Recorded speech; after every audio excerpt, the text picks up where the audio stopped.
है कि ओआईसी इस आंख मचोली से बाहर निकले। ओआईसी के मामले पर वज़रा की सतह पर इजलास ना बुलाया गया तो वो वज़ीर आज़म इमरान खान से दरख्वास्त करेंगे कि इसके बगैर ही इस मामले पर मुसलमान ममालिक का इजलास बुलाया जाए। अब फॉरेन मिनिस्टर की तरफ से जिस तरह का बयान सामने आया है, पाकिस्तान की खारजा पॉलिसी में कोई बड़ी तब्दीली आ रही है। जनरल साहब, इस बयान के बाद आप समझते हैं कि कुछ पॉजिटिव हलचल होने जा रही है हमारी फॉरेन पॉलिसी में? मेरा नहीं ख्याल कि ये कोई तब्दीली बहुत बड़ी आएगी, और अगर ओआईसी हमें उस पर सपोर्ट नहीं कर सकती और अपनी मसलियतों का शिकार है तो लाजमी बात है कि हमें ऐसी ओआईसी हमें कबूल नहीं है, हमें अपने लिए और रास्ता चुनना। लेकिन जहां मसला है वो ये है कि ये प्रैक्टिकेबल है नहीं। उसकी वजह दो वजूहात हैं। पहली तो ये कि हम एक तो इनसे नेचुरली हमारे माली मफादात हैं, हमने कर्जे लिए हुए हैं। मिसाल के तौर पे कर्जे के वापस करने का अगर कोई जरिया बन भी जाए, हम अदा भी करते हैं, तो बेशुमार पाकिस्तानी हैं जो इन रियासतों में काम करते हैं, और आपको इन रियासतों का पता है वहां पे कोई डेमोक्रेसी तो है नहीं, बादशाहत है जिनका एक हुक्म चलता है, और अगर वो एक अपने बैंक की एक जुम्बिश से सारे लोगों को उठा के बाहर करते तो बिल्कुल वो बाहर आ जाएंगे। और पाकिस्तान में पहले ही लोगों के माशी हालात इतने बिगड़े हुए हैं कि हमें ये कदम उठाने से पहले सोचना होगा कि बहुत बड़ी तादाद में अगर पाकिस्तानी मिडल ईस्ट से जो रोजगार अब दोबारा उनका कुछ चलने के कुछ नजर आते हैं इम्कानात, तो वो अगर खत्म हो गए तो उन लोगों को कौन संभालेगा यहाँ। और कर्जे का तो ठीक है कि आपने $3-3 बिलियन दो मुल्कों से लिया हुआ है, अगर दोनों को ही आपको वापस करना होगा। ये नहीं है कि सिर्फ सऊदी अरेबिया का है। यूएई और सऊदी अरेबिया एक जगह खड़े हैं और दोनों साथी हैं। सो अगर आप $6 बिलियन वापस करने का इंतजाम कर भी लें तो ये चीज आप ध्यान में रखिए कि लोगों की बेकारी बहुत बढ़ जाएगी, बहुत सारी दुनिया में आते हैं, और उसके साथ साथ जो आपको रेमिटेंसेस आती हैं वो भी बड़ी हद तक आपकी कम हो जाए। लिहाजा हमें शायद अपनी पुरानी पॉलिसी पे ही थोड़ी बहुत तब्दीली करके तो आगे पीछे करना पड़े। ये मुमकिन शायद ना हो सके कि हम ओआईसी को छोड़ के इन मुल्कों की ख्वाहिशात के खिलाफ उनको छोड़ के तो अपने लिए एक रास्ता अलग कर लें। ये चीज पहले भी बड़ी मंजरे आम पे आई थी जब कोलालमपुर में एक कॉन्फ्रेंस हो रही थी जो महातीर मोहम्मद ने बुलवाई थी, और उसमें मुल्क शामिल थे और हमने जाने से इनकार किया क्योंकि सऊदी प्रेशर था हमारे, और हम इग्नोर नहीं कर सकते। तो ये सूरत हाल दोबारा भी आपके साथ आ सकती है।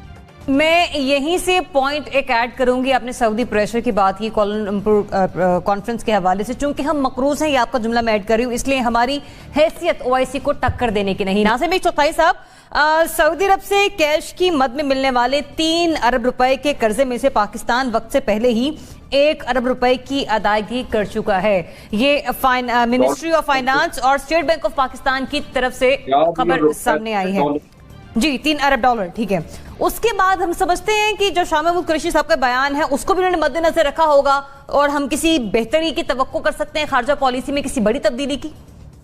जब 5 अगस्त को सकूत कश्मीर हुआ, सकूत कश्मीर में बार बार कह रहा हूं, सकूत कश्मीर हुआ तो यही शाह महमूद कुरैशी मुजफ्फराबाद गए थे और वहां इन्होंने सहाफियों को इसी सवाल पे डांट दिया था और ये कहा था कि आपको समझ नहीं आती मेरी बात कि हमने इतने पैसे उनसे लिए हुए, हमारे 40 लाख लोग वहां काम कर रहे हैं, आप मरवाएंगे सबको क्या?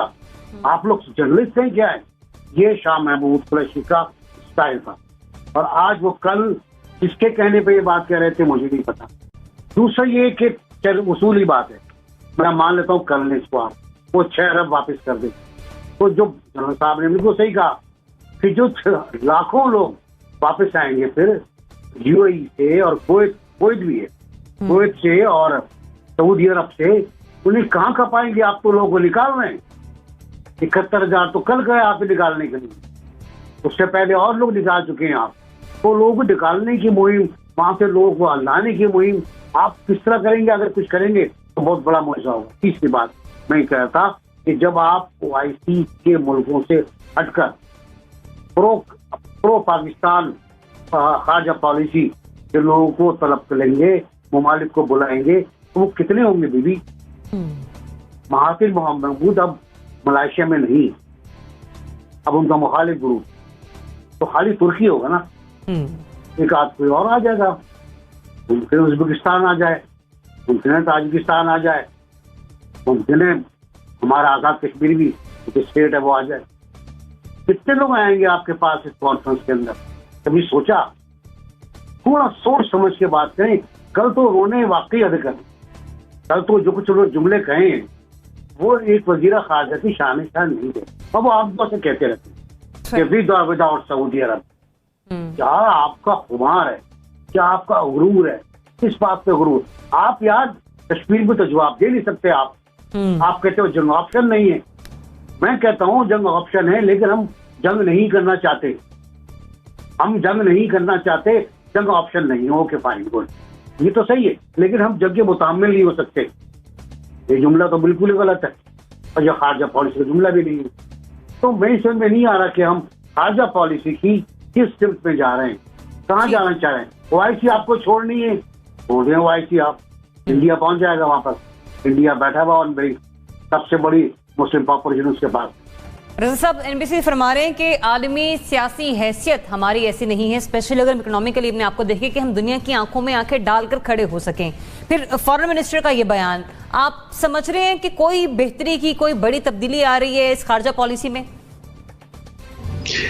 देखिए, मेरे तो ख्याल से कोई खास तब्दीली नहीं आ सकती। बात यह है कि वो क्या कर लेंगे, सऊदी अरेबिया का तो कुछ नहीं बिगाड़ सकते हम। और जैसा भी जिक्र किया गया कि गल्फ की रियासतें जो हैं सारी, ये अकेला सऊदी अरेबिया तो नहीं है, उनके साथ यूएई भी है और दीगर जो किंगडम्स हैं मशरिक़ वस्ता में, वो भी सऊदी अरेबिया की पॉलिसी के साथ ही चलते हैं। और वहाँ पर हमारे लाखों पाकिस्तानी वर्कर्स काम करते हैं, हमारे दीगर उनके साथ रवाबित हैं, वो क्या सब हम तोड़ना चाहते हैं? और अगर वो तोड़ भी लेंगे तो क्या हो जाएगा? मतलब अब हम उन पे हमला तो नहीं कर सकते या उनसे बदला तो नहीं ले सकते कि जी आपने कश्मीर पे हमारी मदद नहीं की तो इसलिए हम आपके ऊपर चढ़ाई कर रहे हैं। ऐसा कुछ नहीं है। आपको जगह जगह से जाकर कशकोल उठाकर पैसे नहीं मांगने पड़े इस मुल्क से उस मुल्क से। देखिए ना, सऊदी अरेबिया का कर्जा जो है $1 अरब का आज अखबार में था कि वो वापस किया गया है, और चीन से भी $1 अरब ले लिया गया है ताकि बैलेंस ऑफ पेमेंट्स जो है वो खराब ना हो। तो ये तो हाल है हमारा, बातें बड़ी बड़ी। तो फ्रेंड्स, आपने वीडियो देख ली होगी। इस वीडियो में आपको दिख रहा होगा कि पाकिस्तानी जो मीडिया है उसको आई थिंक सुपीरियरिटी कॉम्प्लेक्स हो गया, जो ये कह रहा है कि उन्होंने समय से पहले ही सऊदी अरेबिया से जो लोन लिया था $3 बिलियन का, उसमें से $1 बिलियन वापस कर दिया। ऑल दो रियलिटी क्या है वो हम सबको पता है, बिकॉज पैंडमिक का टाइम है, हर वर्ल्ड इकोनॉमी जो है क्रम्बल कर गई है। तो सऊदी अरेबिया ने फोर्स करा है कि हमारा जो लोन का जो रिपेमेंट है वो वापस करो जल्दी। अब दूसरी बात ये हुई है कि इन्होंने कहाँ से वो अरेंज करा, वी नो दैट कि पाकिस्तान की इकोनॉमी की हालत क्या है ये मुझे नहीं पता, पूरी दुनिया को पता है, एकदम वर्स्ट कंडीशन में। तो इन्होंने चाइना से लेके, जो कि मतलब बुरी तरह से गर्दन तक चाइना के कर्जे में दब चुके हैं, उनसे $1 बिलियन लेके सऊदी को दे दिया। एक तो आपने ये सुना।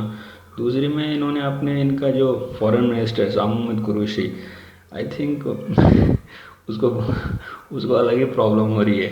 वो यूँ कह रहा है कि वो कल उसने, आई थिंक आपने उसका इंटरव्यू देखा होगा, तो उसने ओपनली सऊदी अरेबिया को वो धमकी दी है, ओआईसी को धमकी दी एक्चुअली, कि वो उनका कश्मीर के कश्मीर के इशू पे उनको सपोर्ट करे, अदरवाइज़ कि वो अलग हो जाएंगे। सऊदी अरेबिया मतलब ओआईसी मतलब जितने मेंबर उनको सपोर्ट करेंगे उनको लेके इस बात को इंटरनेशनलाइज करेंगे। तो पाकिस्तानियों का या तो दिमाग ख़राब हो गया है, वैसे इनके मिनिस्टरों का दिमाग ख़राब हो गया, इन्हें समझ आ नहीं रहा करें क्या। सो आई थिंक आपको वीडियो पसंद आया होगा, I hope so. Thank you so much for watching and bye bye, take care.